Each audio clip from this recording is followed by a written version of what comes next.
In the Yuyan story, the little horse crossed the river. There were an old horse and a little horse living in the stable. One day the old horse said to the little horse, "You have grown up, can you do something for me?" The little horse jumped and said, "Of course, I am very willing to do something for you." The old horse said happily, "That's good, take this half bag of wheat to the mill."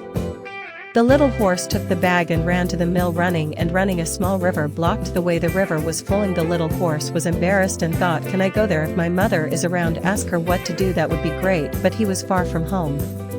The little horse looked around. He saw an old cow eating grass by the river. The little horse ran over and asked Uncle Neo, "Please tell me, can I cross this river?" The old cow said, "The water is shallow, I just touched my legs, I can cross it." The little horse listened to the old cow. He immediately ran to the river to prepare to cross it.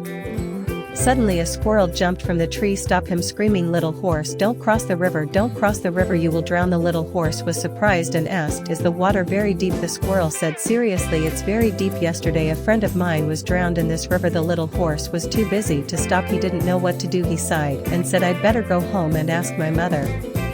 The little horse wagged its tail and ran home. Mother asked, "Why are you back?" The little horse was embarrassed and said, "There is a river blocking the way, I can't cross it." Mother said, "Isn't that river shallow?" The little horse said, "Yes, Uncle Neo said so." But the squirrel said the river was very deep, his friend was drowned. Mother said, "So, is the river deep or shallow? Have you thought about what they said?" The little horse bowed his head and said, "No, I haven't thought about it." Mother said to the little horse, "Kindly child, just listen to others, you don't have to try. If you don't use your brain, the river is deep or shallow, you'll know when you try it." The little horse ran to the river and just raised his front leg. The squirrel shouted again, "What, you don't want to die?" The little horse said, "Let me try it." He went down the river and carefully swam to the other side. It turns out that the river is not as shallow as Uncle Neo said, it's not as deep as the squirrel said. This story tells us that we can't blindly follow other people's experience. Old bull and little squirrel have different feelings about the river due to physical differences, so when we make a decision we have to combine our own actual situation and not just rely on other people's opinions.